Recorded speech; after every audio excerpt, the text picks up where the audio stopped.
Welcome to The Terrible Take, a daily segment telling Steeler Nation what's on our minds. I'm Melanie Friedlander. In case you missed it, former Steelers offensive lineman Kevin Dotson signed a 3-year deal worth $48 million to stay with the Los Angeles Rams. Selected by Pittsburgh in the 4th round of the 2020 draft, Dotson stepped into a starting role at right guard his rookie season after veteran Steven Wisniewski went down injured in Week 1. Dotson remained there for the rest of the season and played fairly well. The following year, the Steelers moved Dotson to left guard to replace a departing Matt Filer, with new free agent Trey Turner taking over at right guard for Pro Bowler David DeCastro, a surprise cut in June which led to his retirement due to ankle injury. Dotson would remain at left guard for the next few seasons, but it was a move that didn't really suit him. After 3 seasons with the Steelers, he was traded to the Rams, where he returned to his natural position at right guard.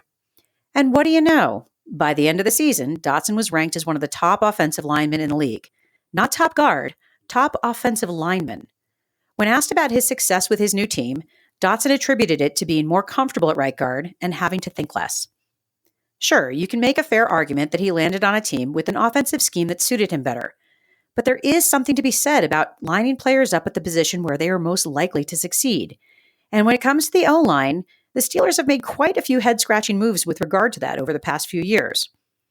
Which brings us to Broderick Jones, the first-round 2023 draft pick, who is a left tackle.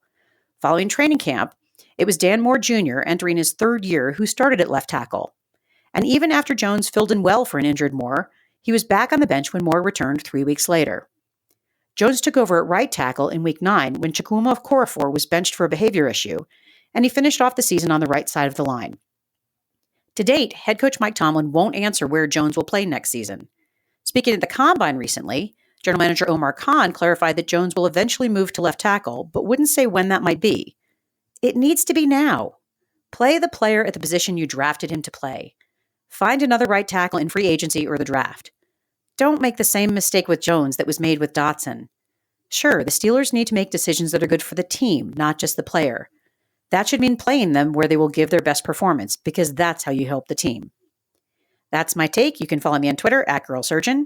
Check out The Terrible Take every day at 5 p.m. Eastern Time. Follow us on SteelersDepot.com and check out The Terrible Podcast with Dave Bryan and Alex Kozora every Monday, Wednesday, and Friday.